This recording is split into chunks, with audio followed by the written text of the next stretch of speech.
1897 சுவாமி விவேகானந்தர் இலங்கைக்கு வர்றார். 1893 அமெரிக்காவுக்கு போனார். சிகாகோ சர்வமத மகாநாட்டில் கலந்து கொண்டார். 4 வருஷம் அமெரிக்காவில் இருந்தார். 1897 இலங்கைக்கு வர்றார். நேர யாழ்ப்பாணத்துக்கு போறார்.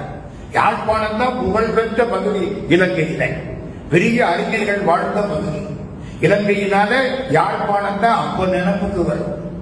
அந்த இடத்துக்கு போயிட்டார்.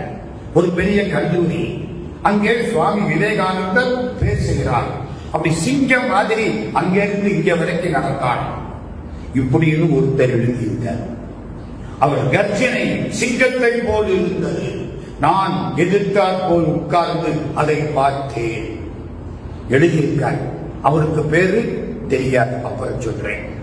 அவருக்கு 25 வயசு. அப்போ அவர் பிறந்தது 1872.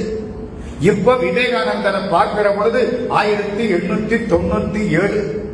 25 வயசு இளைஞர் விவேகானந்தரை பார்க்கிறார். ஆகா, இவர் மாதிரி சுறுசுறுப்பானவர் எங்கேயும் பார்க்கவில்லை. அவர் விவேகானந்தர் பேசிய பேச்சு எனக்கு ரொம்ப பிடித்தது. அதில் ஒரே ஒரு வரி என்னை கவர்ந்தது. முதல் வரி, சுவாமி விவேகானந்தர் பேசத் தொடங்கிய போது இதைத்தான் சொன்னார். The subject is large but time is too short. இந்து மதத்தை பத்தி பேசுறார். சப்ஜெக்ட் மிக பெரியது, எனக்கு கிடைத்த நேரம் மிக சிறியது அப்படின்னு தொடங்கினார். அருமையா பேசினார் அப்படின்னு இந்த 25 வயசு இளைஞர் எழுதுகிறார். அந்த 25 வயசு இளைஞருக்கு பெயர்தான் சிவயோக சுவாமிகள்.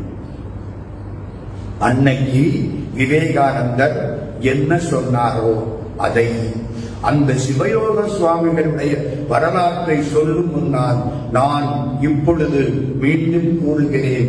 தி subject is too large but time is too short. ஆமா, சிவயோக சுவாமிகளை பத்தி எவ்வளவு சொல்லலாம். நம்ம தாமரை கண்ணன் நிறைய புஸ்தகம் கொடுத்தார் எனக்கு. நான் இன்னும் பாதி படிக்கல. சிவயோக சுவாமிகள் கடல், எனக்கு ஒவ்வொரு நாளைக்கும் ஒவ்வொருத்தர் புஸ்தகம் கொடுப்பாரு. கோரக்கன் வேணுமா, நம்ம செந்தில் நிறைய புஸ்தகத்தை கொடுத்தார். நான் அது ஒரு வழியா படிச்சுட்டேன். இது என்னால படிக்கவே முடியல. யாரு? சிவயோக சுவாமிகள் பெரிய கடலாய் திகழ்கிறார்.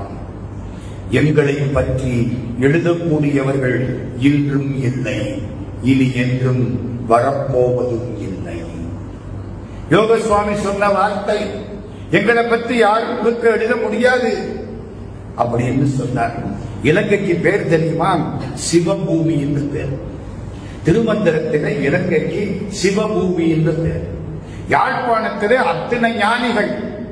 கடையில் சுவாமிகள் ஒருத்தர் பைத்தியமாரி திரிவார், இந்தியாவிலிருந்து வந்தவர்.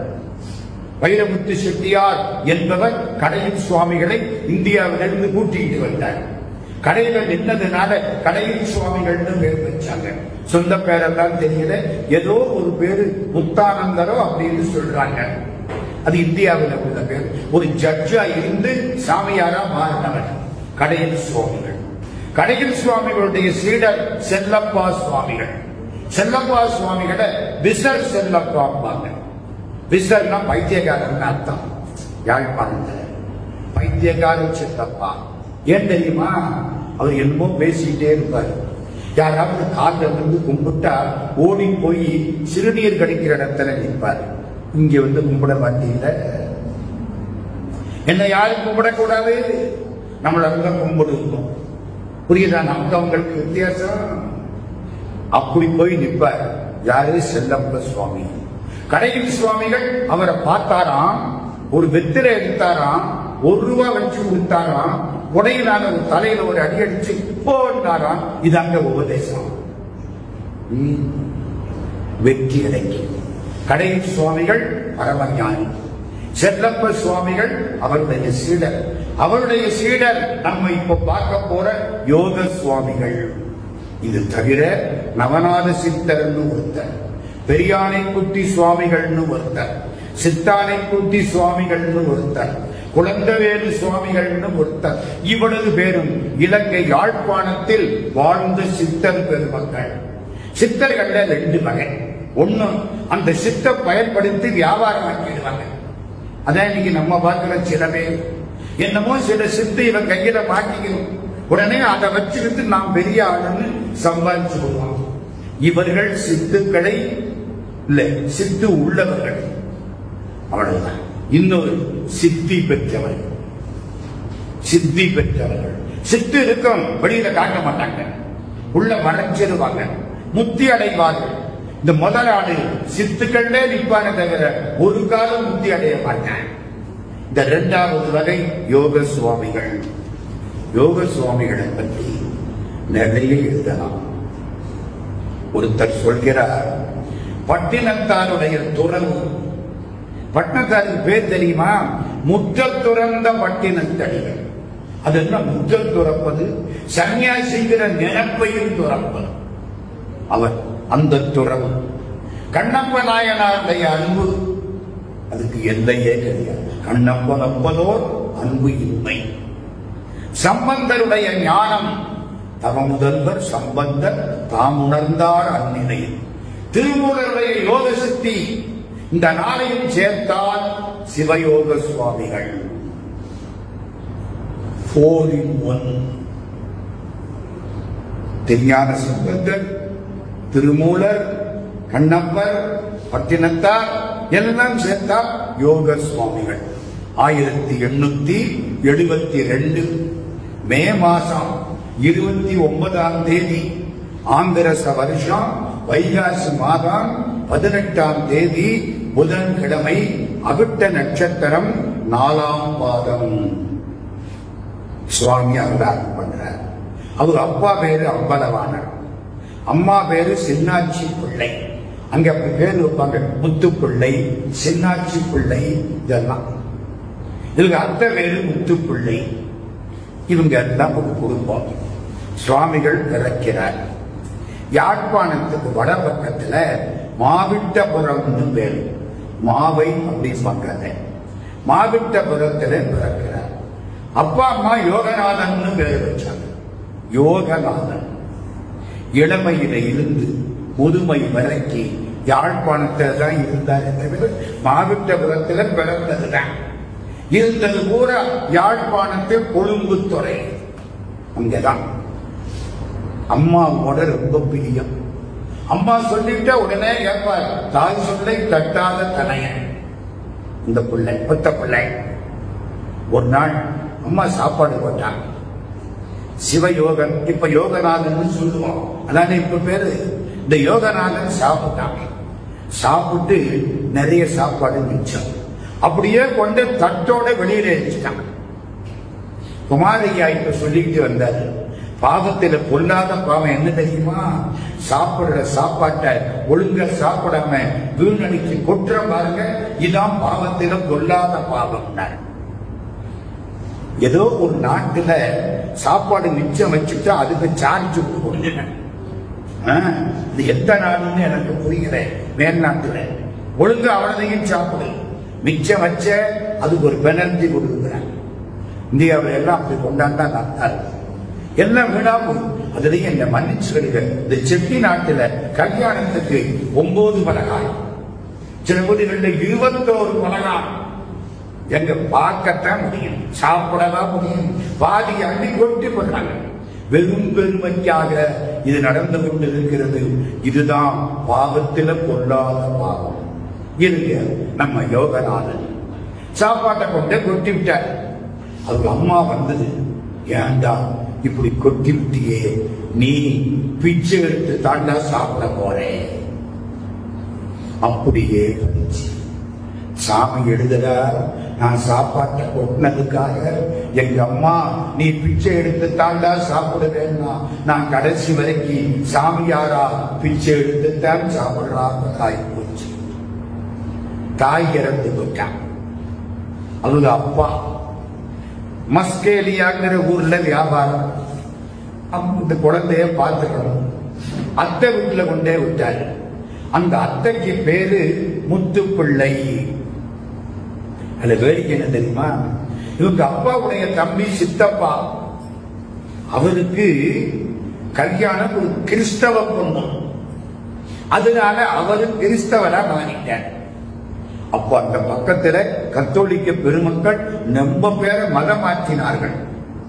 சித்தப்பா கிறிஸ்டியன், அவங்க வீட்டுல எல்லாரும் கிறிஸ்தவர்கள். இவர் அத்தை சைவம், சிவம், சைவத்தில வாழங்கால் பட்டவர். கொஞ்ச நாள் ஆச்சு அப்பா இறந்து விட்டார்.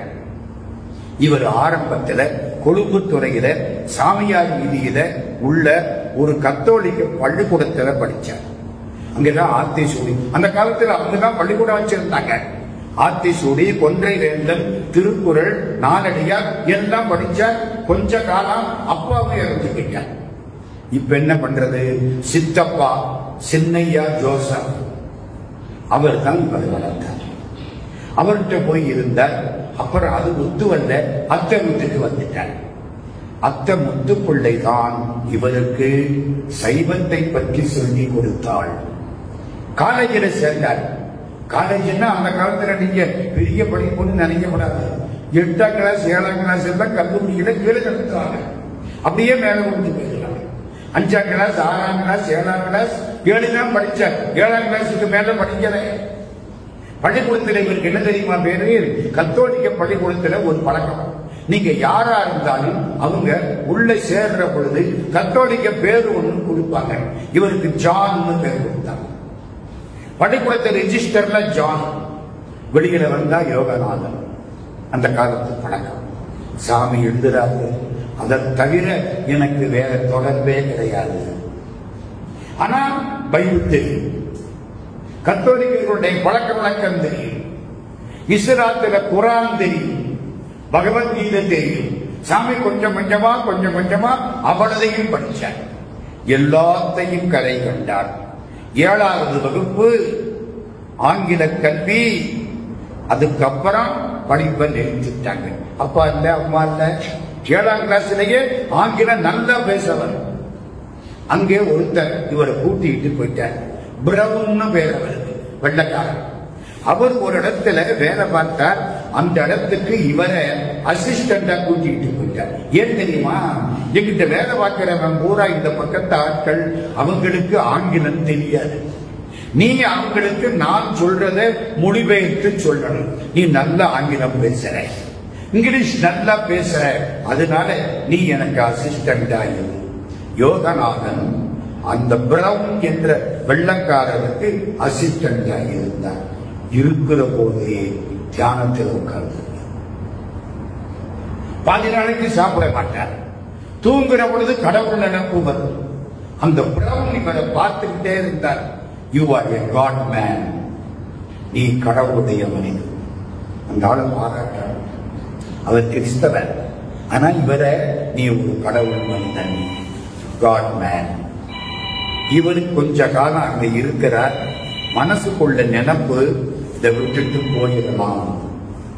ஒரு வயசாகி ஒரு 19-20 வயசுக்கு மேல எல்லாரும் இவரை பார்க்கிற பொழுது பைத்தியம்.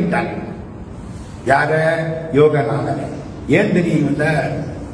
தூங்குற பொழுது திடீர்னு அம்மே அப்பான்னு கத்துவார். கத்தனா எப்படி இருக்கும்?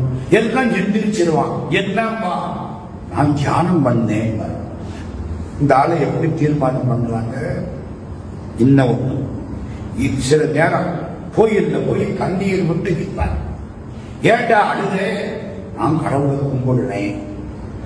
நம்ம ஊர்ல இந்தியாவிலேயே யாராவது கோவிலுக்கு முன்னால நின்று அழுதா ஒரு மாதிரியா பாக்குறாங்க.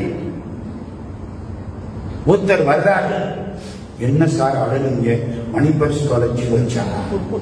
மணிபர்ஸ் தொலைச்சாத்தான் இந்த கணக்காரன் அழுவானே தவிர கடவுள்கிட்ட போய் நின்று கடவுளே நீங்க பக்கத்துல வரலையே அப்படின்னு நினைச்சு ஒரு காலம் அழ மாட்டான். மாணிக்க வாசகர் சாமி சொல்ற, யானே போய் என் நெஞ்சும் போய் என் அன்பும் போய், ஆனால் என்னையே அழுதால் உன்னை பெறலாமே. கண்ணீர் விட்டு அழுவார். எல்லாம் என்ன பண்ணாங்க? இது பைத்தியம். இன்னொரு வேடிக்கை என்ன தெரியுமா? மிளகாயை அரைச்சு உடம்பெல்லாம் பூசிடுவார்.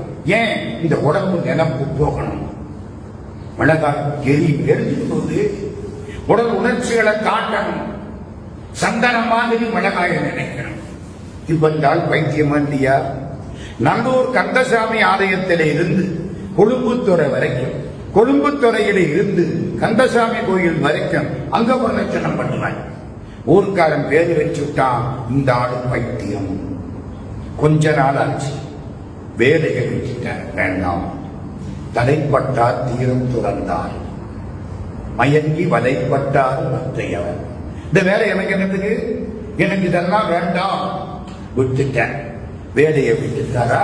ஒரு நாள் நடந்து போறார், ஒரு கல் இடிச்சிருச்சு, காலில் பெரிய காயம், காயத்திலிருந்து ரத்தம் விட்டுது. மருத்துவர்கிட்ட போனார். மருத்துவர்கிட்ட போய் நிக்கிற போது மருத்துவர் அங்கே இல்லை, வெளியில வந்து நிக்கிறார், காலில் ரத்தம். எதிர்த்தாப்புல ஒரு பைத்தியக்கார சாமி வர, நில்லும் இங்கே, உமக்கு என்ன மருந்து? இவர் அவரே பார்க்கிறார். இந்தா நான் ஒரு மருந்து சொல்றேன், அதை வச்சு கட்டுப்போ. ஏதோ ஒரு கை வைத்தியம், ஏதோ ஒரு மருந்து, ஒரு மூலிகை, அது என்னன்னு தெரியல, வச்சு கட்டு. வீட்டுக்கு போனார், வச்சு கட்டுனார், சரியா போச்சு. ஓ, இந்த சாமியார் விடக்கூடாது. அந்த சாமியார் தான் விசர் செல்லப்பர். அவருக்கும் வைத்தியம் ஒண்ணு பேர் வச்சு. நம்ம ஊர்ல எவனெல்லாம் ஒழுங்கா சாமி கும்பிடுறானோ அவனுக்கெல்லாம் வைத்தியம் ஒண்ணு. ஆமா, நம்ம மாதிரி உலகம், வாழ்க்கை, பொண்டாட்டி, பிள்ளைக்குட்டி, சினிமா, டிராமா அப்படி இல்லாம இவன் என்ன சாமி சாமிங்கிற? இந்த ஆள் பைத்தியம். ஆழ்வாரை பார்த்து பைத்தியம் தாங்கணும். ஆழ்வார் படந்து சோலையில போய் அழுற, பெருமாளை உன்னை அத்தான்னு கூப்பிட்டேன், இந்த பயலை என்ன பித்தாங்கிறாங்க, நான் அதுக்காக உன்னை விட்டுருவனாம்பார். அத்தா அடியே என்று உன்னை அழைக்க பித்தா என்று பேசுகின்றார். பிறர் என்னை முத்தே மணி மாணிக்கமே முளைக்கின்ற வித்தே உனை யான் எங்கனம் ஒழுங்கேனே. இவன் சொல்றதுக்காக உன்னை விட்டுற முடியுமா? ஆக செல்லப்ப சுவாமிகளுக்கு இவருக்கு ஒரு தொடர்பு. காந்தம் இரும்பை இழுத்தது. செல்லப்ப சுவாமி எங்கே இருப்பார்? தேரடியில உட்கார்ந்து இருப்பார். அது ஒரு பைத்தியமா இருக்காரு, யார்கிட்டையும் பேச மாட்டார். இவர் அங்க போனார், பார்த்து கும்பிட்டு, யாரடா நீ?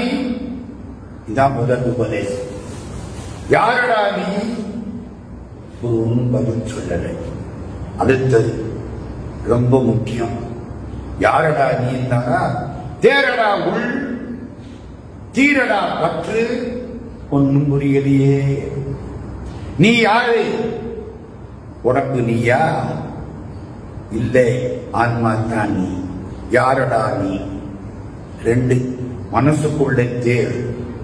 தேரடா உள், உள்ளத்திலே தேர்ச்சி பெறு.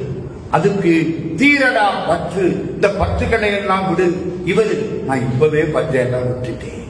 நமக்கு உபதேசம் கிடைச்சி வச்சு கிட்டக்க போனார், காண்ட விழுந்தார்.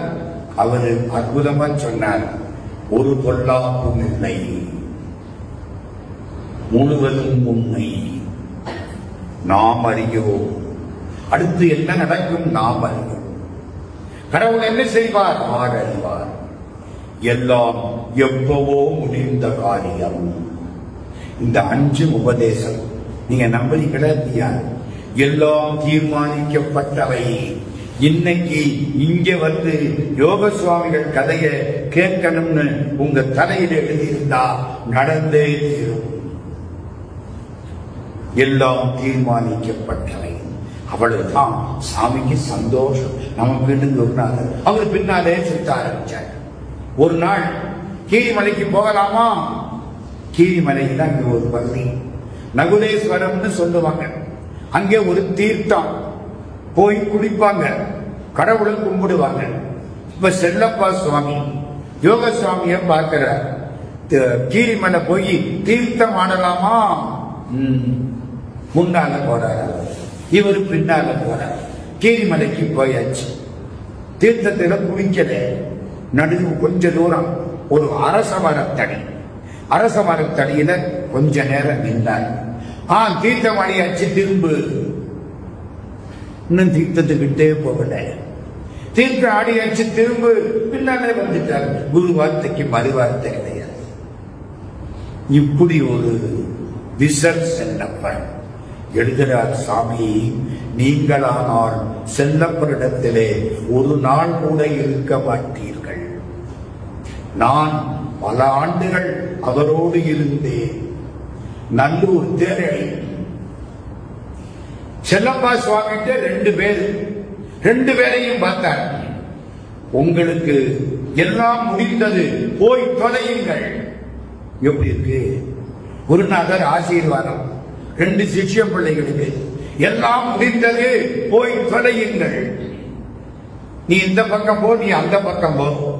ஒரு சிஷ்யர் போனார், எங்க போனார்னு தெரியல, காணாம போயிட்டார். இன்னொரு சிஷ்யர் நம்ம யோக சுவாமி, இவர் சொல்லிட்டாரா, இங்கிருந்து நடந்தார். நடந்து நடந்து நடந்து எங்கிருந்து? யாழ்ப்பாணத்திலே உள்ள கொழும்புத்துறையிலே இருந்து நடந்தார். மட்டக்களப்பு வழியா கதிர்காமத்துக்கு போயிட்டார். கதிர்காமத்தில் போய் முருகனை கும்பிட்டார். பிறவிக்கு நோக்கம் கதிர்காமத்து முருகனை கும்பிடுவது. மாணிக்க நிறை கங்கையாடி உன்னை பணிய வந்திடும் பூதனத்தோர் வாய் ஊமர் பாடவும் குருடர்கள் வார்த்திடவும் மரடிகள் மகிழ்ந்தல் பெறவும் காணில் குமாரவேலா என்னும் அன்பரை கரடி முடியானி சிங்கம் காலில் பணிந்து அஞ்சி ஓடவும் கந்தனே கண்கண்ட தெய்வம் எனவே ஆணி பொன்முத்தி மண்டபம் மேவு கட்சியினுள் அடியேனை ஆண்டு கொண்டு என் ஆகத்தில் வந்தபடி நீக்கிடவும் நிற்கும் ஆறுமுகமை தெய்வமே சேடில் புலோமசை வளர்த்த பெண் பிடி கணவர் செங்கீரையாடியருளே தேவருடு மனிதர் பணி கதிர்காம வேலனே செங்கீரையாடியருளே. கதிர்காம முருகன் பிள்ளை தமிழ் செங்கீரை பெறுவோம். யானை புலி சிங்கம் பயந்து போடுவான். முருகப்பெருமான் இவர் புறப்பட்டார். மட்டக்களப்பு வழி கதிர்காமத்துக்கு போனார். ரொம்ப நாள் தங்கிட்டார். திரும்புறார். கொழும்பு வரி கண்டி வர்றார். அதுக்குள்ள இங்கே இருந்த யோக சுவாமி, இவருக்கு பேரு யோக சுவாமின்னு வந்துருச்சு. யோக சுவாமி எங்கே அப்படின்னு செல்லப்ப சுவாமி கேட்க, அவன் செத்து போயிட்டான். எப்படி இருக்கும்? சாமி சொல்லிட்டாரு. அதான் உண்மை. வீட்டுல எல்லாம் பண்ணி அந்திரட்ட மறு கொண்டு பண்ணி செத்ததுக்கான எல்லா காரியத்தையும் முடிச்சு அதுக்கப்புறம் பார்த்தா 4 மாசம் கழிச்சு சாமி வந்து நிற்கிறாரு. இப்ப கேட்கிறாங்க இவர்கிட்ட, என்ன வந்துட்டாரு, அவன் எப்பவோ செத்து தொலைஞ்சிட்டான். என்ன யோகநாதன் இறந்து போயிட்டான், இனிமே யோக சுவாமியாக மாறிவிட்டான். அவன் பழைய பிறப்பு முடிஞ்சு போச்சு. பிராமணர்களுக்கு பூணூல் போட்டால் 2வது பிறப்பான். இருபிறப்பாட பொழுதறிந்து நுவர திருமுருகாற்றுப்படை. பூணூல் போடுற வரைக்கும் ஒரு ஜென்மம். பூணூல் போட்டால்தான் பிராமணன். அது 2வது பிறப்பு. அந்த ஆளு இறந்து போயிட்டாரு, இது அடுத்த ஜென்மங்கிற மாதிரி. இப்ப சொல்லுங்க, செல்லப்பா சாமி பைத்தியமா இல்லையா? அத்தனை பேர் அப்படித்தான் நினைச்சாங்க. யோக சுவாமி அவர்கிட்ட காலில் விழுந்தார், கும்பிட்டார். இனிமே செல்லப்ப சாமி விலையிட்டார். 1912 செல்லப்பா சுவாமி சமாதி ஆயிட்டார். யோக சுவாமி தனியாயிட்டார். யோக சுவாமிகள் தனியா வந்தார். நல்லூர் கந்தசாமி கோயிலுக்கு ஒரு நாள் வர்றார். சாமி திருவீதி உலா வருது. வெயில், நல்ல வெயில். யோக சுவாமி சொல்ற, இன்னைக்கு மழை வரப்போகுது, முருகன் நனைய போறாரு, ஏற்பாடு பண்ணுங்க. வெயில் இப்படி அடிக்குது, மழை எப்படி வரும்? முருகன் பெருமான் கொஞ்ச தூரம் தான் வந்தார். திடீர்னு மழை கொட்டுது. எல்லாம் யோக சுவாமியை பார்க்கிறாங்க. சாமி பேசாம நிற்கிறார். சித்தர்களுக்கு நிறைய செய்திகள் நான் இப்ப சொல்ல போறது, அதுக்கான அடிப்படையான செய்திகள். முக்கியமான ஒரு செய்தி, ஆசா ஞான சம்பந்தம்னு ஒருத்தர் தமிழ்நாட்டிலே மிகப்பெரிய பேராசிரியர். அவரு அந்த காலத்துல யோக சுவாமிகளை போய் 1950 சந்திக்கிறார். ஆசா ஞான சம்பந்தம் பிறந்தது 1916. அவர் 100ஆண்டு விழா 2016. எனக்கு தமிழறிஞர்னு பட்டம் கொடுத்தாங்க. ஆசாமி ஐயா எனக்கு ரொம்ப வேண்டிய ஒரு 25 வருஷம் அவர் கூட பழகி இருக்கிறேன். சென்னையில நூற்றாண்டு விழா நடத்தணும்.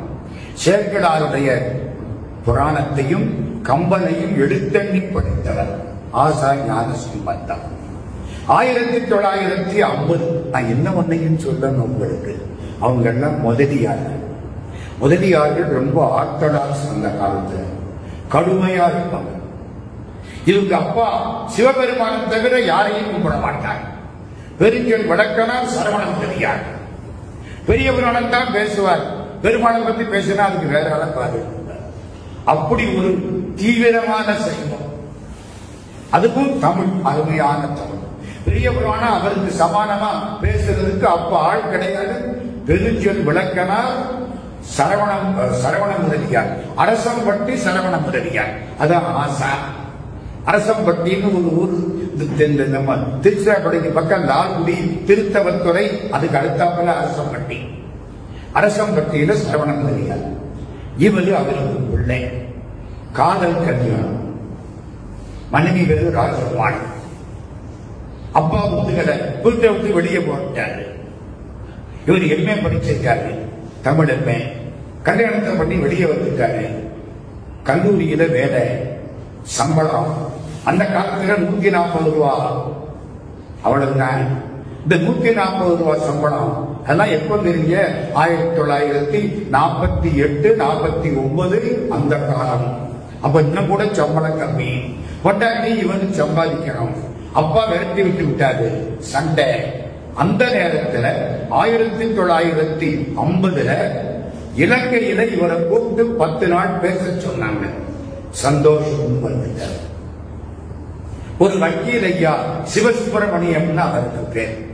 அவர் இவர் இலங்கைக்கு வந்த உடனே யோக சுவாமிகளை பார்க்கணும். வா புறப்பட்டாச்சு. அவர் புண்ணியத்துல ஆசானியா அங்க போறாரு. யோக சுவாமி யாழ்ப்பாணத்துல ஒரு குடிசை, தலைய புரிஞ்சுதான் போகணும். எப்படிப்பட்ட ஆளா இருந்தார். அதுக்குள்ளதான் சாமி இருப்பார். ஒரு 20 பேர் இருக்கலாம் குடிசைக்குள்ள. அவங்க வந்ததுக்கு அப்புறம் தான் அடுத்த செட்டு உள்ள போகணும். சின்ன சாமி உள்ளே இருப்பார். எல்லாம் போய் கும்பிட்டு வரணும். குறைகளை சொல்ல வேண்டாம். ஆனா அவர் என்னமோ சொல்லிக்கிட்டே இருப்பார். அவர் சொல்றதை கேட்ட உடனே மனசுக்கு ஒரு நிம்மதி வரும். அப்படித்தான் வந்துடுவாங்க. இப்போ 1950 ஆசா ஞான சம்பந்தத்தை கூட்டிக்கிட்டு போயிட்டாங்க. உள்ள எல்லாரும் நிக்கணும், உட்கார்ந்து. சாமிதான் உட்கார்ந்து இருப்பார். ஆசா ஞாபகம் கூட்டிக்கிட்டு போன உடனே உள்ள போனாங்க. காலில் வந்து கும்பிட்டாங்க. வெளியில வந்து இங்க நிக்கிறாங்க. எடே பொடியன் இங்கால வந்து இருக்கட்டும். யார? இந்த ஆசா ஞான சம்பந்தத்தை.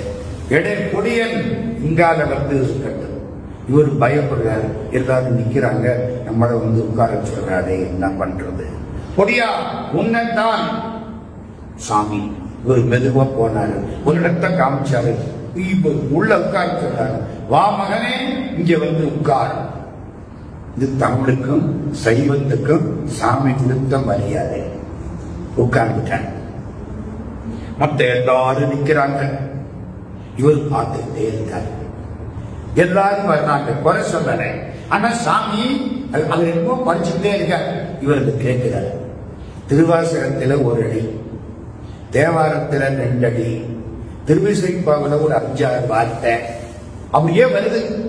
யார் யாருக்கு என்னென்ன கஷ்டமோ அதை தீர்த்து வைக்கக்கூடிய மந்திர மாதிரி வார்த்தைகள் வருது. சொன்னது புரியுதா? குழந்தை இல்லைன்னு நினைச்சு வந்தா பேயடையா விழிவையிலும் பிள்ளையினோடு உள்ள நிறைவாயினவே சாமி. குழந்தை பிறக்கும் அந்த பாட்டுல வருது. இவர் வாடு சொல்லி ஆசாங்க அதை கேட்டுக்கிட்டே இருக்காரு. ஒன்னும் புரியல. ஆனா எல்லாருக்கும் இங்க வந்தா மனசு சந்தோஷமா இருக்கு. இவரு எதுவும் கேட்காமலே துன்பங்களை மாத்துறாரு. இவர் சித்த வாராகாய் போல் வருவானே. நம்மாழ்வார் பாடுறாரு திருப்பதியில போய், வந்தாய் போலே வாராகாய் வாராதாய் போல் வருவானே செந்தாமரை கண் செங்கனிவாய் நாட்டோட உதயனதுகிறேன் சிந்தாமணிகள் பகரத்தை பகல் செய்திருவே கடத்தானே அந்தோ அடியே உணவாதம் அகலகின்றே இறையுவேன். பெருமாளே நீ வந்தாப்புல தெரியுது, ஆனா வராம போயிடுறேன். நீ வரலைன்னு நினைக்கிறோம், வந்து வீட்டுல உட்கார்ந்து இருக்கே. அதான் வாராதே வரவல்லாய் பாரு கம்பன். அது மாதிரி சாமி ஒன்னும் சொல்லாமலே துன்பத்தை மாற்றுகிறார். ஒரு நிகழ்ச்சி. இரண்டாவது, யாழ்ப்பாணத்திலே ஒரு கலெக்டர், அவருக்கு ஸ்ரீகாந்தன் பேர். ஸ்ரீகாந்தா ஆண்டுதோறும் ஆடிவேலுக்கு கதிர்காமம் போறது பழக்கம். யோக சுவாமியும் கதிர்காமத்தில் இருப்பார். எல்லாருக்கும் அருளாசு பழங்குவார், மைக்கிலே பேசுவார். இந்த ஸ்ரீகாந்தா அந்த வருஷம் போக முடியல. ஏன்னா அரசாங்கத்தில் சட்டம், கலெக்டர் அந்த இந்த நேரத்தில் அந்தந்த ஊரை விட்டு போகக்கூடாது. இவரால கதிர்காமம் போக முடியல. யாழ்ப்பாணத்து கலெக்டர் வருத்தமா இருக்கு. ஆசாரியா அந்த நேரத்தில் அங்க இருக்காரு. அவர் சொல்றாரு, நம்மளால கதிர்காமம் போக முடியல, ஆண்டுதோறும் போவேன், இப்படி சொல்லிவிட்டாங்க. ஒண்ணு செய்வோம், நீங்க கூட வாங்க. 2 பேரும் யோக சுவாமி இருக்கிற ஆசிரமத்துக்கு போய் அந்த இடத்தையாவது தொட்டு கும்பிட்டு வருவோம். யோக சுவாமியும் இந்நேரம் கதிர்காமத்தில் தான் இருப்பாரு. சரி, ஆசாரியா கார் உட்காரு, கலெக்டர் கூட உட்கார்ந்துட்டாரு. புறப்பட்டாங்க. யோக சுவாமி அங்கே இருப்பார், இங்க ஆசிரமம் இருக்கும். அவர் உட்கார்ந்த இடத்த தொட்டு கும்பிடலாம். போய் பார்த்தா சாமி அங்க உட்கார்ந்து இருக்காரு. என்னடா யோக சுவாமி இங்க இருக்க மாட்டாரு? ரொம்ப ஆச்சரியம். அவர் அப்படியே பார்க்கிறாரு. சுவாமி கேட்கிறாரு, ஏன் மகனே நீ ஆடிவேலுக்கும் போகலையா? இவர் அரசாங்க உத்தரவு, என்னால ஆடிவேலுக்கு போக முடியல. 4 வரி சொல்றார் சாமி. நினைப்ப வச்சு, கவலை வேண்டாம் மகனே, நமக்கு என்ன வாகனமாய் இருக்கிறது? அந்த மடையனுக்குத்தான் மயில் வாகனம் இருக்கிறது. யாரு மடையன்? கவலை வேண்டாம் மகனே, நமக்கு என்ன வாகனமாய் இருக்கிறது? அந்த மடையனுக்குத்தான் மயில் வாகனம் இருக்கிறது. வேண்டுமானால் அவன்தான் நம்மிடம் வர வேண்டும். நாம் எங்கே போவது? மடையன்ன தெரியுமா உங்களுக்கு? சமயக்காரன் அர்த்தம். மடை தொழில், மடைப்பள்ளி, ஆன்மாவை பக்குவப்படுத்துற சமயக்காரன். அதனால முருகனை மடையனுக்கிறார். தெரிஞ்சுக்கிடுங்க. அந்த காலத்துல கவியரசு கண்ணதாசன் சொல்லுவார், 108 கவிஞர்கள் வரணும்னு ஒரு மடாதிபதி சொன்னாராம். 108 சேர் போட்டாச்சு. 107 பேர் வந்து உட்கார்ந்துட்டாங்க. ஒரு ஆளை காணும். மடாதிபதி வந்துட்டார். யாரு வரல? கும்பகோணத்துக்கு பக்கம் கடைமடைங்கிற ஊரு அந்த கவிஞர் வரல. அந்த நேரம் பார்த்து அந்த ஆள் வந்துட்டார். இந்த மடாதிபதி சும்மா இருக்க வேண்டியதானே? அப்படி அவன் கொஞ்சம் வாரும் கடை மடையரே. கடைமடைங்கிற ஊர்க்காரன்னு ஒரு அர்த்தம், கடைசியா வந்த மடப்பெயரேன்னு ஒரு அர்த்தம். வாரும் கடை மடையரே. கவிஞனுக்கு கோபம் வந்துச்சு. இந்த ஆடு என்னை கல்வியாக்கி கொண்டு முன்னால வந்த அத்தனை பேரையும் திட்டார். நான் கடைசியா வந்த மடையன்னா, மற்றவனெல்லாம் முன்னால வந்த மடையன் அர்த்தம். Is understood. அவங்க மற்றவனெல்லாம் முன்னால வந்த மடையன். இதுக்கு நான் காரணமாயிட்டேன். இந்த மடாதிபதிக்கு புத்தி கற்பிக்கணும். அவர் என்ன கேட்டாரு? வாரும் கடை மடையரே. ஆமாம் மடத்தலைவரே. முடிஞ்சு போச்சு. மடத்தலைவர்னா என்ன அர்த்தம்? மடத்துக்கு தலைவர், முட்டாட்டணத்துக்கு தலைவர். அவர் வாயம் வைக்கிறார். போற்றினும் போற்றுவர் பொருள் கொடாவிடில் தூற்றினும் தூற்றுவர் சொன்ன சொற்களை மாற்றினும் மாற்றுவர் வங்கநாடர்கள் கூற்றினும் பாவலர் கொடியராவரே. கண்ணதாச எழுதுகிறார். கவிஞன் என்ன வேணாலும் செய்வான். இப்ப என்ன சொல்றாரு? அந்த மடையனுக்கு தான் மயில் வாகனம் இருக்கு, வேணும்னா அவன் இங்கே வரட்டும். சிரிச்சுக்கிட்டே பாடுறாரு முருகனே. திருப்புகள் இவங்க கேட்கிறாங்க. 1 மணி நேரம் சந்தோஷமா திருமகளுராகும் இருபுய முராரி திருமதிக நாம பெருமாள்தான் ஜெககணமும் வான மிகுதி பெருமாள் தெரிந்தது குமாரன் பெருமாள்தான். அருமையான பாட்டு பாடிட்டே இருக்காரு. 1 மணி நேரம் சாமி ஆகிறார். சந்தோஷம் எங்களுக்கு ஒரு கும்பிடு போட்டாங்க, புறப்பட்டு போயிட்டாங்க. குடிச்சு 4 நாள் ஆச்சு. ஆசா ஞான சம்பந்தம் ஒரு வீட்டுல உட்கார்ந்து இருக்கார் இலங்கையில். அங்கே குடும்பல ஆடிவேல் அத இப்போ இங்க ரேடியோவில் டிவியில போடுறாங்க. அந்த காலத்துல டிவி கிடையாது. அதை எடுத்து போட்டு அதுக்கு படம் மாதிரி ஆக்கி ஒரு ஏற்பாடு பண்ணி அப்படி போடுவாங்க. அதுக்கு என்ன பேரு? அதுக்கு என்னமோ சொல்லுவாங்க. அது என்னது? அதுக்கு பேர் என்னது? இங்க ஒரு இடத்துல குறிச்சு வச்சிருந்தேன். ஆடிவேல் விட ஒரு படம் காட்டுறாங்க. அந்த காலத்துல படம் காட்டுவாங்கல்ல, அப்படி திரையில திரை வச்சு அதுக்கு தகுந்த ஏற்பாடெல்லாம் பண்ணி, இது என்ன ப்ரொஜெக்டரா என்னமோ ப்ரொஜெக்டர்லாம் அந்த காலம் அப்படித்தான் பார்க்கிறாரு. ஆடிவேல் அன்னைக்கு யோகசுவாமி அங்க பேசிட்டு இருக்காரு. என்னடா நம்ம போன பொழுது யாழ்ப்பாணத்துல கொழும்புத்துறையில பாட்டு பாடி ஆடினாரு, இங்கே பார்க்கிறோம். ஒருவேளை இது போன வருஷமோ? அவரை கேட்கிறார், என்னங்க இது பழசெல்லாம் கிடையாது, புதுசு இப்பத்தான் 4 நாள் ஆச்சு. இவருக்கு ஒண்ணும் புரியல. மெட்ராஸ் போக வேண்டிய ஞான சம்பந்தம் மெட்ராஸ் போகாம கேன்சல் பண்ணிவிட்டு நேர யோக சாமிக்கு போயிட்டார். இன்னொருத்தரையும் கூட்டிக்கிட்டு போயிட்டார். இந்த கூட வந்தாருன்னா கலெக்டர் ஆச்சரியம். இங்க போய் நிக்கிறார். சாமி, உங்களை இங்க பார்த்தேன், அங்க பார்க்கிறேன், இது என்ன அட்டமா சக்தியா? ஏ பொடியா, வாய மூடு, செருப்படி வருவேன். எப்படி வாய மூடு, செருப்படி வருவேன். இவர் வாய மூடிட்டார். சாமி சிரிக்கிறார். அங்கேயும் இருக்கிறாரு, இங்கேயும் இருக்கிறாரு, எல்லா இடத்திலையும் இருக்கிறாரு. இதை வெளியே சொல்லாதே. இப்ப சொல்லுங்க, இவர் சித்தரா இல்லையா?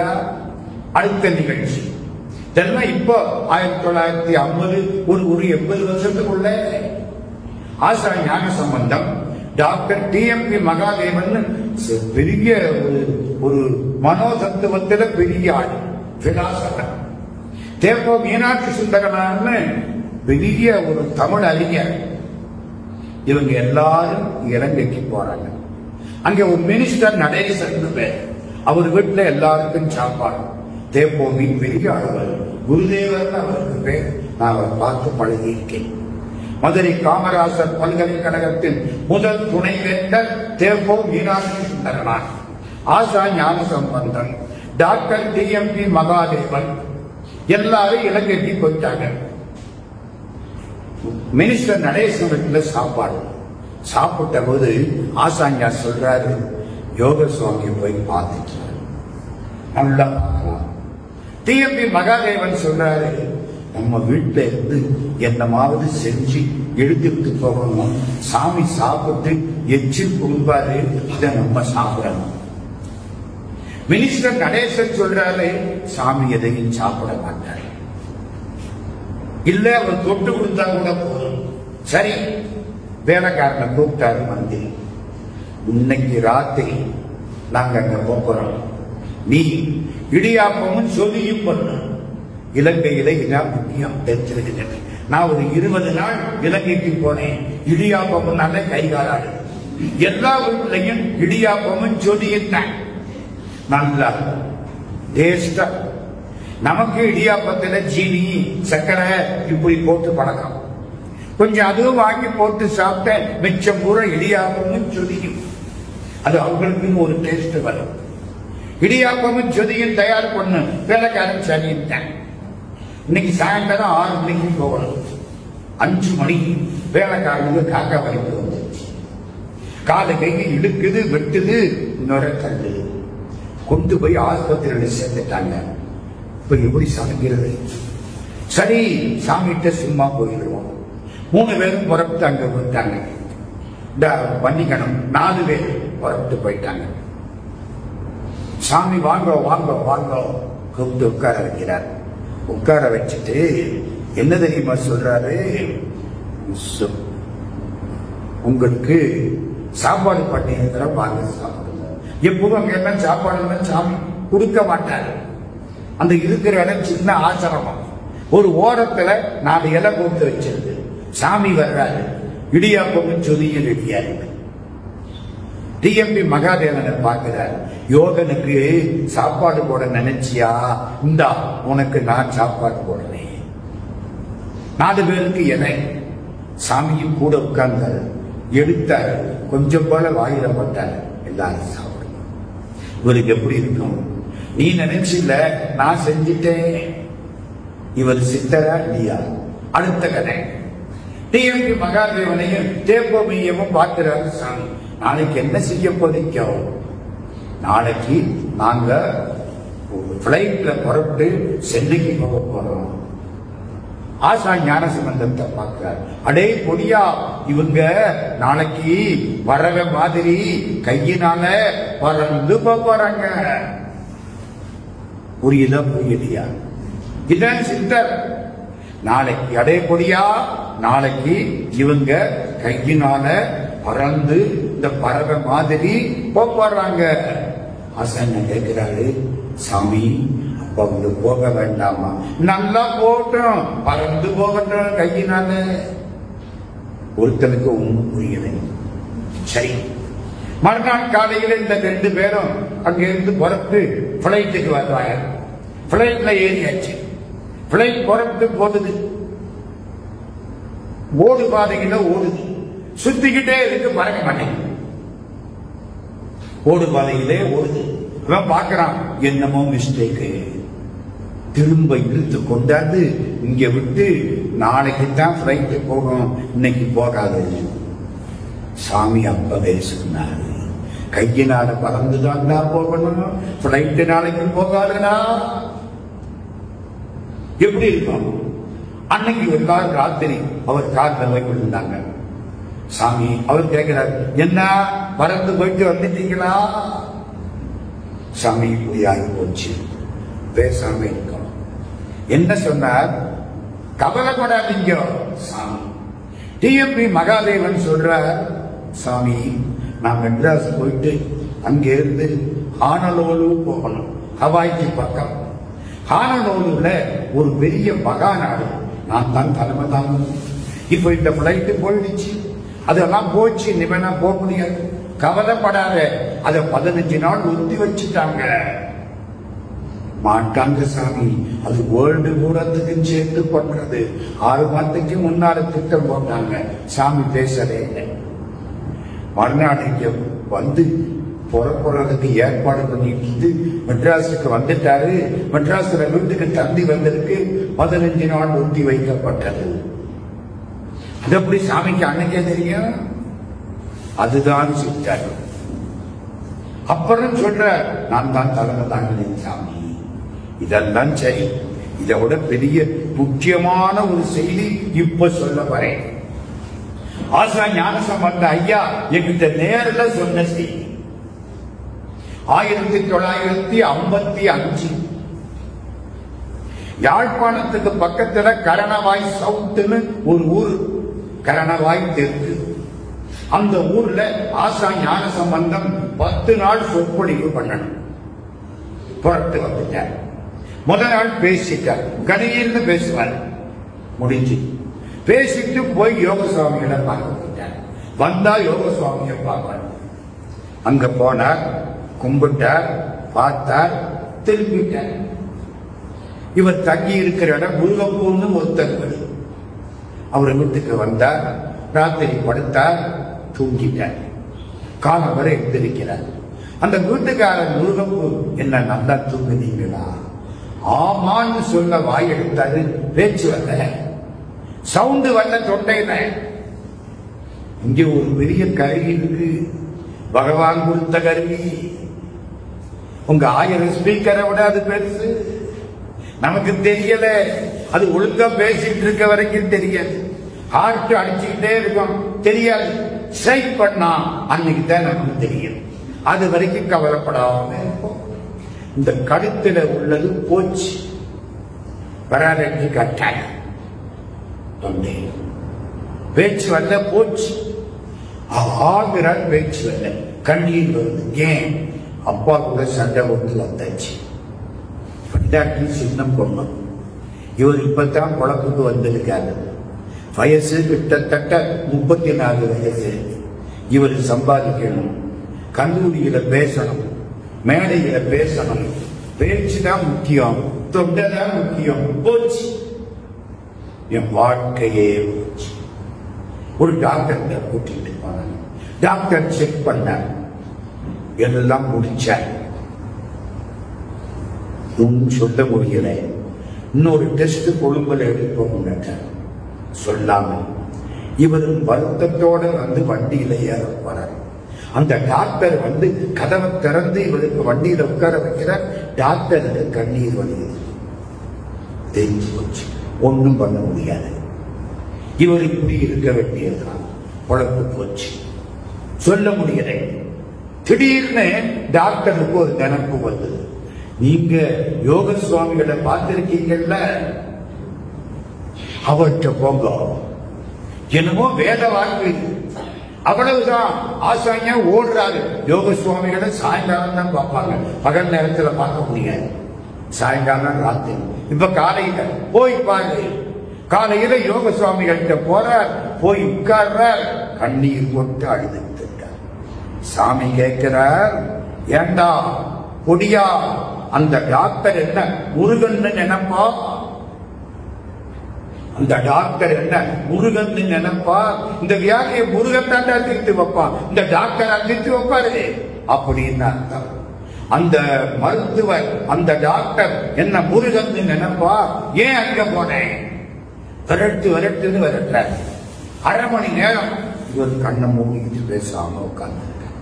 எனக்கு அழுகே, ஒன்னும் புரியல, என் வாழ்க்கையே முடிஞ்சு போச்சு அப்படின்னு வருத்தப்பட்டேன். அவர் என்ன சொன்னாருன்னே எனக்கு புரியல அப்படின்னு எழுதுறார் ஆசான்யா. கடைசியா ஒண்ணு சொன்னார். இன்னைக்கு மாலையில பிரசங்கம் பண்ணிட்டு இங்க வா. என்ன சொல்றாரு? இன்னைக்கு மாலையில பிரசங்கம் பண்ணிட்டு இங்க வா, தங்கள் உத்தரவுப்படியே செய்கிறேன். வார்த்தை வந்துச்சு, நான் பேசிட்டேன், தங்கள் உத்தரவுப்படியே செய்கிறேன். கணீர்னு வருது வார்த்தை. அவர் சிரிக்கிறாரு. ஏண்டா பொடியா, கம்பனையும் சேக்கலானையும் நாம தானடா வெட்டி புதைக்கணும், கவலைப்படாத. வார்த்தையை பார்த்தீங்களா? கம்பனையும் சேக்கலானையும் நாம தானடா வெட்டி புதைக்கணும், ஆராய்ச்சி பண்ணணுமா? ஒரு நூலை எடுத்து அதுக்கு அர்த்தம் சொல்லி பதவுரை, பொழிப்புரை, இலக்கணம் கருத்து, இலக்கணம் குறிப்பு எல்லாம் எழுதுனா அது நூலாசிரியனை வெற்ற பாதிரியான். அவன் அப்படியே படிச்சு அனுபவிக்கணுமா? நம்ம பள்ளிக்கூடத்துல என்ன படிச்சோம்? கோனார் மோட்ச வாங்கி, அந்த காலத்துல கோனார்னு ஒரு புண்ணியவன், இதை வச்சு அவரு சம்பாதிச்சாரு. பழனியப்பா பிரதர்ஸ் அதை விட அதிகமா சம்பாதிச்சாங்க. கோனார் நம்ம அப்படித்தானே படிச்சோம். அதை அனுபவிக்கணுமா? சேக்கடாரையும் கம்பனையும் நாம தானடா வெட்டி புதைக்கணும், கவலைப்படாத போ. ஆசான்யா எழுதுறாரு, எங்க அப்பா சரவணன் கொடுத்த தொண்டை 1955 போச்சு. அன்னையிலிருந்து இன்னைக்கு வரைக்கும் எனக்கு உள்ள தொண்டை கணீர்னு வருது, எந்த துன்பமும் இல்லை. இது யோக சுவாமிகள் என்ற சித்தர் கொடுத்த தொண்டை.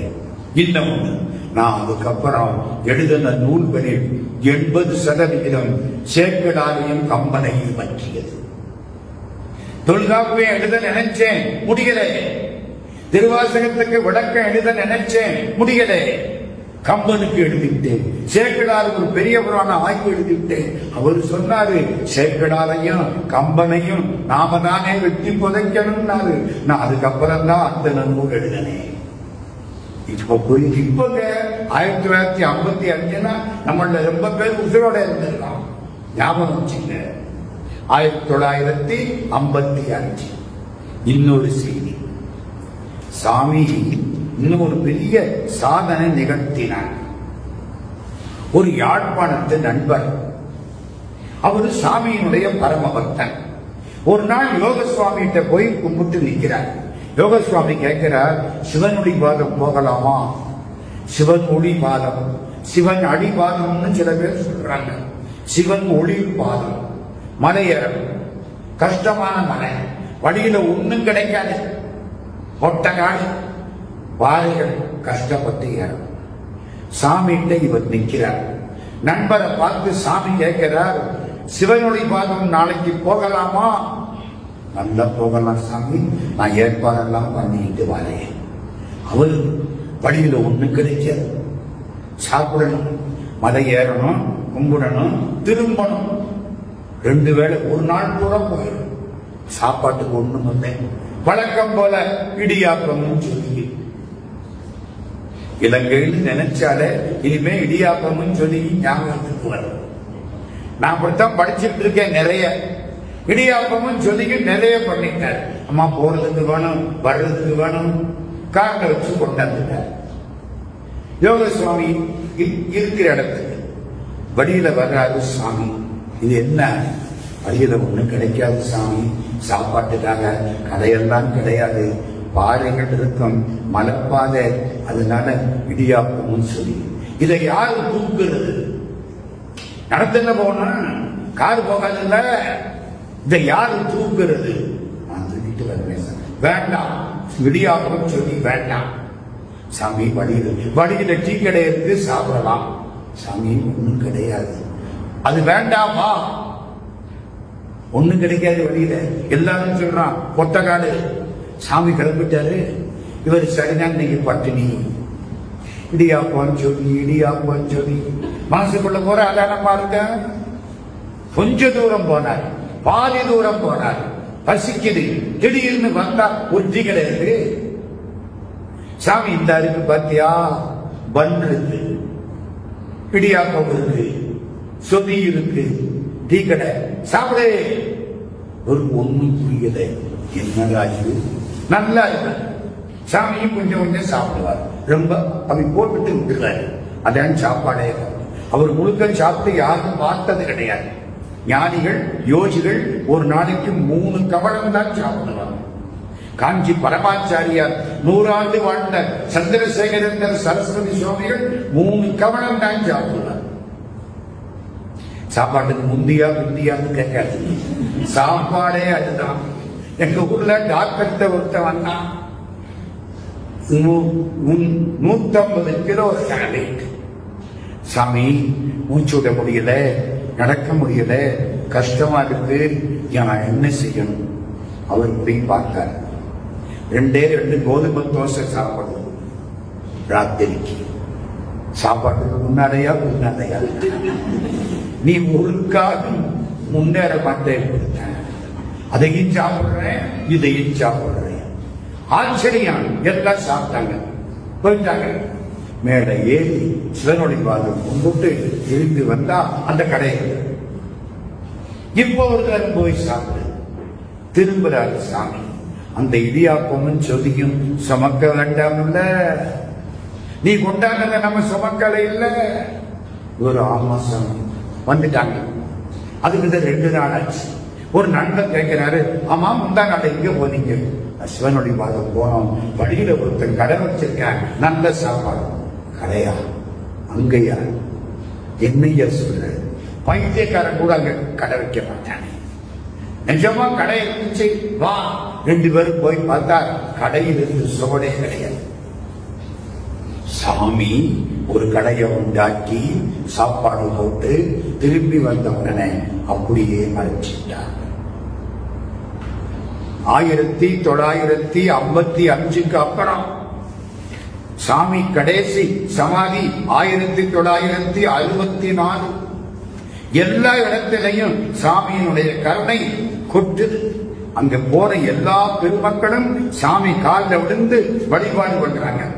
ஒரு முறை ஒரு பக்தர் சாமி காலில் விழுந்தார்.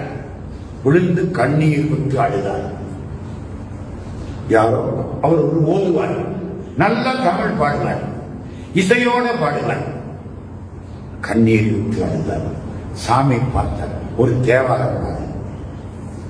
ஒரு என்ன தேவாரம் பாடுவது? இடரினும் தளரினும் பாடு. இப்ப அம்மா பாடினாங்க, இடரிலும் கடலிலும் எனதொரு நோய் தொடரிலும் உன கடல் தொழுதெடுவேன் கடல் தனில் அமுதொடு கலந்த நஞ்சை மிடலில் அடக்கிய வேரியனே இதுவோ எமையாடுமாறு ஈவலொன்றவன்கில்லையில் அதுவோ உனதில் அரும் ஆவடு துறை அரணே. திருஞான சம்பந்த பிள்ளையார அவங்க அப்பா தோல்ல தூக்கிட்டு போறார். தூக்கிட்டு போற அப்பா பிள்ளைகிட்ட கேட்கிறாரு, நான் ஒரு யாகம் பண்ணணும், யாகத்துக்கு பணம் வேணும். எனக்கு பெரிய ஆச்சரியம். திருஞான சம்பந்தர பிள்ளையா பெற்ற புண்ணியத்தை விடவா இவர் நீ யாகம் பண்ணி புது புண்ணியம் சேர்க்க வராது. அந்த காலத்துல யாகம் பண்ணாதான் நல்லது. பிள்ளைகிட்ட அப்பா கேட்கிறார். ஞான சம்பந்தர் திருவாவூதுறைக்கு வந்துட்டார். இந்த பாட்டை பாடுறார். 11 பாட்டு பாடி முடிக்கிறார். திருவாவூதுறை சிவனுடைய சந்நிதி. ஒரு பூதம் வருது, ஒரு கிளி ஊத்து. கிளின்னா தெரியுமா? தமிழுக்கு போடுற சிறப்படுத்து லா, கிளி இல்லை, இந்த பறந்து போற கிளி இல்லை. நான் 12 வரை ஒரு கிளி வாங்கி இருக்கிறேன். ஒருத்தன் என்கிட்ட வந்தான், சார் இந்த கிளி எல்லாம் என்ன ஆச்சு? அவன் நினைச்சான் தங்கத்துல கிளி கொடுத்தாச்சு போது. நான் சொன்னேன் எல்லாம் பறந்து போடுச்சு. கிளி நல்ல நாக்க மடக்கணும். கிழிக்கப்படுவது கிளி முடிச்சு, கிழிச்சா பணம் கொட்டும். வெட்டப்படுவது வேட்டி, துண்டிக்கப்படுவது துண்டு. இதான தமிழ். கிழிக்கப்படக்கூடிய முடிச்சு பொற்கிளின்னு அதுக்கு பேர். ஒரு பூதம் கொண்டாந்து பொற்கிளியை கொடுக்குது. அப்பாட்ட கொடுக்கிறார். பூதம் சொல்லுது, இது உளவா கிளி அப்படின்னா என்ன? எடுக்க எடுக்க வந்துகிட்டே இருக்கும். அது எங்கேயாவது கிடைக்குமான்னு கேட்காதீங்க. நானும் திருவாவூதுறை பூரா சுத்திட்டேன். அது ஞான சம்பந்த சாமிக்கு கிடைக்கும், நமக்கா கிடைக்கும்? எல்லாருக்கும் சாப்பாடு நடக்குதுங்க.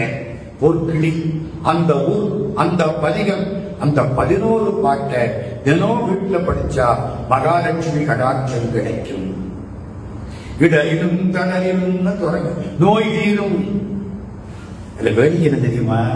அந்த பாட்டுல கடைசியில ஞான சம்பந்த சுவாமி கொஞ்சம் வருத்தத்தோடு சொல்றார். அதை புனல் ஆவடு துணையமர்ந்த இலை முதல் வேப்படை எவ்விறகை நலமே ஞான சம்பந்தன் சொன்ன விலை உடைய அழுந்தவள் பாதை வந்தார் வினையாயன நீங்கி போய் விண்ணவர்வியன் உலகம் நிலையாக முன்னேறுவர் நிலைமிசை நிலை இடரு. இந்த பாட்டு விலை உடைய அழுந்தவள் இருக்கிறார். ஒரு கிளியில கிடைச்சிருக்கு. இதுக்கு வருத்தம். என்ன வருத்தம்? இதுவரைக்கும் நான் பாடின பாட்டெல்லாம் விலமதிக்க முடியாத பாட்டு. இதுக்கு பொற்கிளின்னு ஒரு விலைய வச்சு விட்டாங்களே. தமிழுக்கு விலை மதிப்பு கிடையாது. உங்க மேல ஒருத்த பாடி விட்டான்னா அவனுக்கு எத்தனை கோடி கொடுத்தாலும் பத்தாது, கூடாது. என்ன கொடுத்தாலும் சமம் இல்லை. கண்ணதாசன் ஒரு முறை தேவரை பத்தி ஒரு வரி பாடினார். மருதமலை மாமணியே முருகையா தேவரின் குலங்காக்கும் வேலையா. அவரு தேவர்களை நினைச்சு பாடினாரு. பாடகரை சின்னப்பா தேவர் நம்மளைத்தான் பாடினாருன்னு நினைச்சிட்டார். கண்ணதாசனுக்கு ஒரு செட்டு கொடுத்தாரு, படாரிச்ச. எத்தனை கோடி வேணாலும் எழுதிக்கலாம். சின்னப்பா தேவர் கணக்கில் அவ்வளவு. கண்ணதாசன் என்ன பண்ணாரு? அதை கண்ணாடி போட்டு மாட்டிக்கிட்டாரு. என் நிறுவைக்கு இது எடுத்துக்காட்டு. எவ்வளவு வரலாம்? இது விலை உடைய அருந்தவள். இதுவரைக்கும் பாடின தமிழ் விலை இல்லாத தமிழ். இது விலை உடைய அருந்தவள். எங்க அப்பா காசு கேட்டாரு. இது காசுக்காக பாடின பாட்டு, மற்றதெல்லாம் கடவுளுக்காக பாடின பாட்டு. அப்படி ஒரு துணி அதுல இருக்கு. எனக்கு அதை படிக்கிற போதெல்லாம் அப்படி ஒரு சிந்தனை வரும். விலை உடைய அருந்தவளையா. அருந்தவளை ஒரு விலை போட்டு விட்டாங்களே பொற்கிளின்னு. நமக்கு பொற்கிளி பெருசா தெரியுது. ஞானசம்பந்த சுவாமிக்கு பொற்கிளி ஒண்ணுமே கிடையாது. அந்த பாடலை பாடு. இந்த கதைக்கு வந்த உடனே நீங்க பழைய கதையை விட்டுறக்கூடாது. யோக சுவாமிகள் உட்கார்ந்து இருக்காரு. ஒரு ஓதுவார் வர்றாரு. கண்ணீர் விட்டு அழுதார். அவர் குறைய கேட்கல. நீ பாடு. என்ன? இடரினும் தளரினும் பாடு. 11 பாட்டு அற்புதமா பாடினார். பண் தெரிஞ்சு பாடுறார், உருகி பாடுறார். யோக சுவாமி தாளம் போடுறார். எல்லாரும் பார்க்கிறாங்க, அடே அப்பா இப்படி இல்லையா தேவாரத்தை அனுபவிக்கணும். முடிஞ்சு ஒரு ஆள் கார்ல வந்து இறங்குறார். கார் கதவை திறந்து வெளியில வர்றார். பெரிய தாப்பானம், படம், ஒரு ஓரத்துல ஒரு பை நிறைய பணம், ஒரு டப்பாவில் 10 பவுன், இதுல பைசா தூக்கிட்டு வராரு. யோக சுவாமி காலடியில் கொண்டாந்து இருக்கிறார். சாமி, மாசத்துக்கு 1 பவுன் எடுத்து வைக்கணும்னு நினைச்சேன், வியாபாரம் நல்லா வந்துச்சு, மாசத்துக்கு 1 பவுன் எடுத்தேன், 10 மாசம் ஆச்சு, இந்த அதுக்கு 10 பவுன், இது என்னுடைய காணிக்கை, இந்த பழங்கள், இதோட இந்த காசு காணிக்கை வச்சு கும்பிட்டார். சாமி சிரிச்சார். இந்த பணப்பையை எடுத்தார். ஓதுவார்த்தை பரபரன்னு கொட்டினார். பவுனை எடுத்து கொடுத்தார். இதுக்குத்தானே அழுத? ஆமா சாமி, குடும்பத்தில் எடுத்துட்டு போ. எல்லா கோயில்லையும் போய் தேவாரத்தை இலவசமா பாடு போயிட்டு நீ பாடுனீன்னா சிவபெருமான் பரிசு கொடுப்பார், தெரியுமா? புரியுதா உங்களுக்கு? பண் சுமந்த பாடல் பரிசு படைத்தருளும் பெண் சுமந்த பாகத்தன். திருவாசகம் அருமையான வாக்கு. அவ்வளவுதான் ஓதுவார் போயிட்டாரு. பணத்தை எடுத்தாரு, எல்லாருக்கும் ஆளுக்கு ஒரு பணம் கொடுத்தாரு. பணத்தை இந்த தட்டை எடுத்தாரு, வந்தவர்கிட்ட கொடுத்தாரு. வளரும் முடிஞ்சு போச்சு. எத்தனையோ நிகழ்ச்சிகள். இந்த ஓதுவார் பேரு நாகலிங்கம் பரதேசியார் அப்படின்னு எழுதியிருக்கு. ஒரு ஆள் மரணப்படுகிற படத்து கிடக்கிறார். யோக சுவாமியினுடைய பரம பக்தர். சாமி அங்க நேரில் போயிட்டார். அவரு சாக போறாரு, கஷ்டப்பட்டு இருக்கார். சாமி அங்க போனார். 10 பேர் சுத்தி நிற்கிறாங்க. திருஞான சம்பந்தருடைய திரு எழுக்கூற்றிருக்கை பாடு கேள்விப்பட்டிருக்கீங்களா? ஞான சம்பந்த சுவாமி நிறைய பாடிட்டார். ஒருத்தருக்கு பழக்கம், இவர் பாடின பாட்டை பூரா பாடுறது. இவரா ஊரா போய் 10 11 பாட்டு பாடிக்கிட்டே இருக்காரு. போக போக பாட்டு நம் எண்ணத்தை கூடிக்கிட்டே இருக்கு. அவரால் பாட முடியல. சாமி தவிச்சு நிற்கிறார். கவலைப்படாத, இப்போ ஒண்ணு பாடுறேன், இத பாடினா நான் பாடுற பாட்டு, பாட போற பாட்டு எல்லாத்தையும் பாடினது அர்த்தம். திரு எழுக்கூற்றிருக்கை பெரிய சட்டம் போட்டு பாடுற பாட்டு. 1 1 2 3 1 2 3 4 5 1 2 3 4 5 6 7. என்ன நல்லா தானே இருந்தாரு இந்நேரத்துக்கு நினைச்சிடலையே. இது ஒரு கணக்கு சார்ட்டு. இந்த சார்ட்டுல எடுத்த வைக்கணும், கரெக்டா வரணும். பெரிய வேலை. ரதம் மாதிரி பண்றது. திரு எழுக்கூற்றிருக்கை அருணகிரிநாத சுவாமி முருகன் வேலை பாடியிருக்கார். அதுக்கு முன்னாலே ஞான சம்பந்தர் சிவபெருமான் மேல பாடியிருக்கார். பாட்டிலேயே ஓரியல் 1 2 3 1 2 3 4 5 பாட்டிலே வரும். ஓரியல் 2 அப்படின்னு வரும். நீங்க பாட்டை போய் படிங்க. அந்த பாட்டை எல்லாரும் படிங்க. இவர் மரண படுக்கையில ஒருத்தர் கிடக்கிறார். எல்லாம் அதை படிச்சாங்க. முடிச்சு சாமி பார்த்தா இந்த ஆளுங்க படிச்சது சரியில்லை. சும்மா வாயினால படிச்சிருக்காங்க தவிர மனசு ஈடுபடலை. பொருள் தெரிஞ்சா தனியா ஈடுபடும். பொருள் தெரியலன்னா நீங்க பாட்டுக்கு நிக்க வைக்க அந்த தீபாராதனை ஆயுதம் கண்ணத்துல போட்டுக்கலாம். சாமி பாட ஆரம்பிச்சார். சிவயோக சுவாமி அற்புதமா பாட ஆரம்பிச்சார். பாடி முடிச்சாரு. அந்த மரண படுக்கை எந்திரிச்சார். கவலைப்படாதே, பயப்படாதே, சுகம் வரும், ஓ படிச்ச சித்தர்.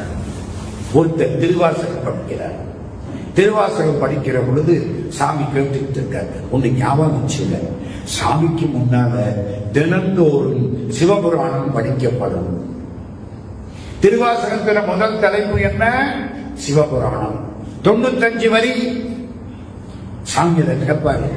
கேட்டுட்டு சொல்றாரு, நீ வேற ஒண்ணும் படிக்க வேண்டாம், உன் வாழ்க்கையில சிவபுராணம் மட்டும் படிச்சா போதும், கடை தேடி விடுவாய். இன்னொரு நாள் சொல்றாரு, சிவபுராணத்துல ஒரு சொல் போதும் உன்னை கடை தேக்குவதற்கு. அவளுக்கு எந்த சொல்? சிவபுராணத்திலே எந்த சொல்? Reverend father G U. போப் இங்கிலாந்திலிருந்து வந்து திருக்குறளை படிச்சார்.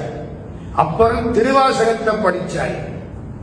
படிச்சுட்டு இங்கிலாந்துக்கு போனார். இங்கிலாந்துல ஒரு பெரிய ஃபாதர் இவரை பார்த்து கேட்க, இவர் திருவாசக பெருமையெல்லாம் சொல்லிட்டு ஒன்னு சொன்னார். ஃபாதர், நம்ம நாட்டில உள்ள மதம் சம்பந்தப்பட்ட அருமையான இலக்கியங்களை எல்லாம் ஒரு தராசு தட்டில் வைத்து திருவாசகத்தில் ஒரு வரியை ஒரு தராசு தட்டில், அதே தட்டில் மறுதட்டில், அதே தராசில் மறுதட்டில் வைத்தால் மேல்நாட்டு தட்டு மேலே போய்விடும், திருவாசக தட்டு கீழே இருக்கும். அதன் என்ன சொல்றீங்க? அது எந்த வரி? திருவாசகம் மொத்தம் 658 பாட்டு. நாளைக்கு முற்றோதல் காலையில 8ல இருந்து மத்தியானம் 2 மணிக்குள்ள அவர்களையும் படிக்க போறோம். யார் யாருக்கு கொடுத்து வச்சிருக்கோ அவர்கள் வருவார்கள். பெரிய பாக்கியம். அப்படி சிவபெருமான் வந்து மடியில உட்காருவார். எந்த வரி? 658 பாட்டு, 2500 வரிக்கு மேல ஒரு வரி. எந்த வரி? இமை பொழுதும் என் நெஞ்சில் நீங்காதான் தாழ்வாழ்க. கடவுள் இமைக்கிற பொழுது கூட என்ன விட்டு போகல. நீங்க கடவுளை விட்டு போகலாம், கடவுள் உங்களை விட்டு போக மாட்டார். He is always அப்படியே. இந்த வரி ஒரு சொல் போதும். சிவபுராணத்தில் ஒரு சொல் போதும். இருக்க ஒரு நாள் ஒருத்தர் வந்தார். சிவபுராணம் படிக்கிறார், கீர்த்தி திருஜகவல் படிக்கிறார். சாமி கேட்டுட்டே இருக்க, புவனியில் சேவடி தீட்டினன் காண்க, சிவன் எனையான் தேரினன் காண்க. வரிவது சிவபெருமான் கால் வச்சு பூமியில வந்தார். நான் சிவபெருமான பார்த்தேன், என் கண்ணால பார்த்தேன் அப்படின்னு மாணிக்கவாசகர் சொல்றார். அவர் திருவடி பூமியில பட்டது. புவனியில் சேவடி தீண்டினன் காண்க, சிவன் என யானும் தேடினன் காண்க, அவன் என்னை ஆட்கொண்டு அருளினன் காண்க. படிச்சாரா? கண்ணீர் கொட்டிச்சு. யோக சுவாமி பார்த்துட்டே இருக்க. படிச்சு முடிச்சாருங்க. கூப்பிட்டார். அருமையானவன், நீ வாய் கொளறி பாடினே, கண்ணீர் விட்டேன், நல்லது. ஆனா ஒண்ணு என்ன? கண்ணீர் விட்டு அழுவது கூட கீழ்படிதான். கண்ணீர் விடுவதையும் மறந்து, தன்னை மறந்து, நினைப்பில்லாமல் திருவாசகத்தோடு ஒன்ற வேண்டும். புரியுதா? நம்ம எல்லாம் திருவாசகம் படிச்சு கண்ணீர் வந்துட்டா ஆகா நான் தான் பெரிய பக்தன்னு நினைக்கிறோம். நினைக்கிறோமா இல்லையா? ஐயா மனசை தொட்டு சொல்லுங்க. ஐயா நீங்க எப்படியோ நான் நினைச்சேன். சாமி பட்டுன்னு அடிச்சாரு. நீ ஒன்ன மறந்து திருவாசகம் படிக்க. சிதம்பரத்துல நடராஜாவுக்கு முன்னால ஒருத்தர் திருவாசகம் படிச்சார். தப்பு தப்பா படிச்சார். பாட்டெல்லாம் தப்பு. அங்க ஒரு தமிழாசிரியர் ரொம்ப நல்லவர். ஏன் அப்படி தப்பு தப்பா படிக்கிற? ஓ கோபுரத்துக்கிட்ட போய் நின்று படி. நடராஜாவுக்கு முன்னால திருவாசகம் படிக்க முடியாது, தப்பா. ஓ ஒரு கோபுரத்துக்கிட்ட போய் நிற்கிறார். இந்த தமிழாசிரியர் அங்கேயும் போயிட்டார். அவர் அங்கேயும் தப்பா தான் படிக்கிறார். ஐயா நான் இப்பத்தானே சொன்னேன், இங்கேயும் தப்பா படிக்கிறீங்க. நான் என்ன பண்றது? இந்த திருவாசகத்தை எடுக்கிறேன், படிக்க நினைக்கிறேன். என் கண்ணுக்கு முன்னால சிவபெருமான் தெரிகிறாரு, மாணிக்க வாசகர் தெரிகிறாரு, மாணிக்க வாசகருக்கு உபதேச காட்சி தெரியுது. கண் மங்குது, கண்ணீர் வருது. அதனால எழுத்து சரியா தெரியல. நான் தப்பு தப்பா படிக்கிறேன். நான் பண்ணின பாவம். இவர் அவர் காலில் விட்டுட்டேன். நான் ரொம்ப தமிழ் படிச்சேன், திருவாசகம் ஒழுங்கா படிக்கிறேன். கண்ணை குத்தினா கண்ணீர் வர மாட்டேங்குது. ஐயா உனக்கு நினைச்சாலே கண்ணீர் வருது. புரியுதா? இது பெருசுன்னு நம்ம நினைக்கிறோம்ல. சாமி சொல்றாரு, இதையும் தாண்டி போ. அழுவதும் கீழ்ப்படிதான். அழுவதற்கும் நினைவில்லாமல் நினைப்பன நினைந்து நிற்க வேண்டும். ஒருவனை ஈடேற்றுவதற்கு திருவாசகத்தில் ஒரு சொல் போதும். மாசற்ற சோதி மலர்ந்த மலர் சுடரே, அதுதான் சிவயோக சுவாமி. குரு நமச்சிவாயர் பாடிய நமசிவாய மாலை முழுவதும் சாமிக்கு பாடணும். குருநாதர் செல்லப்ப சாமியை பற்றி சொல்ற, 40 வருஷங்களாக தான் எடுத்த பாத்திரத்தை யாருக்கும் சந்தேகம் வராமல் நடித்து காட்டிவிட்டு போய்விட்டார் என் குருநாதர். வைத்திய மாதிரியே நடிச்சிருக்க, ஊர் மக்கள் கிட்ட வரக்கூடாது, கொடுக்க கூடாது. தான் எடுத்த பாத்திரத்தை யாருக்கும் சந்தேகம் வராமல் நடித்து காட்டிவிட்டு போயிருக்கிறார் என்னுடைய குருநாதர். கடைசி காட்சி நிறைய நேரம் சொன்ன மாதிரி subject is large but time is too short. 1964 வருஷம் சாமிகள் அந்த கடைசி 2 வருஷத்துல ரொம்ப பேசுறத வச்சுட்டார். தியானத்திலே இருப்பார், எப்ப பார்த்தாலும் தியானம். எல்லாரும் வருவாங்க, கும்பிடுவாங்க, போயிடுவாங்க. கடைசியிலே 1964 ஆண்டில் சுவாமிகள் அப்படியே சமாதியாகிவிட்டார். அங்கே அவருக்கு சமாதி கோயில் கட்டப்பட்டது. அதுக்கப்புறம் நிறைய பெருமக்கள் அவருடைய தொண்டர்களாக மாறினார்கள். 1964 மார்ச் மாசம் 24ஆம் தேதி பங்குனி மாசம் ஆயில்ய நட்சத்திரம் காலையில் மகா சமாதி. சாமிக்கு 92 வயசு. அவரது காலம் அருள் வெள்ளமாக திகழ்ந்தவர். அமெரிக்காவிலே உள்ள சைவத்துறவி சுப்பிரமணிய சுவாமி இவருடைய சீடர். ஏமன் சுவாமி இவருடைய சீடர். சோல்பரி புலவுவின் மகன் ஒரு பெரிய லார்ட், அவருக்குள்ள இவருக்கு சீடர். செல்லத்துறை சாமி, முத்துப்பிள்ளை சிவகுரு, செல்வி முருகேசர் இவங்கெல்லாம் யாழ்ப்பாணத்தில் வாழ்ந்தவர்கள். அத்தனை பேரும் சுவாமியினுடைய பரம பக்தர்கள்.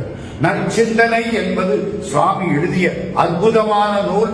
நிறைய பாடியிருக்கார். சாமி கையெடுத்த சில பாட்டுகள் அங்கே வைக்கப்பட்டிருக்கின்றன. சிவதொண்டன் நிலையம் யாழ்ப்பாணத்தில் பணியாற்றுகிறது. சிவதொண்டன் ஒரு மாத இதழ் வருகிறது. சுவாமியை நினைந்து வழிபாடு செய்கிறார்கள். ஆசாமியா ஐயா இவர் என்னுடைய குருநாதர் என்று எழுதினார். அந்த யோக சுவாமிகளை நினைத்து நிறைய செய்திகள், அவரை பற்றி ஒரு புத்தகமே எழுதலாம் போல எனக்கு நிறைய கொடுத்திருக்கிறார்கள். ஆனால் நேரம் கிடையாது. அந்த சுவாமிகளுடைய திருவடிகளை வணங்கி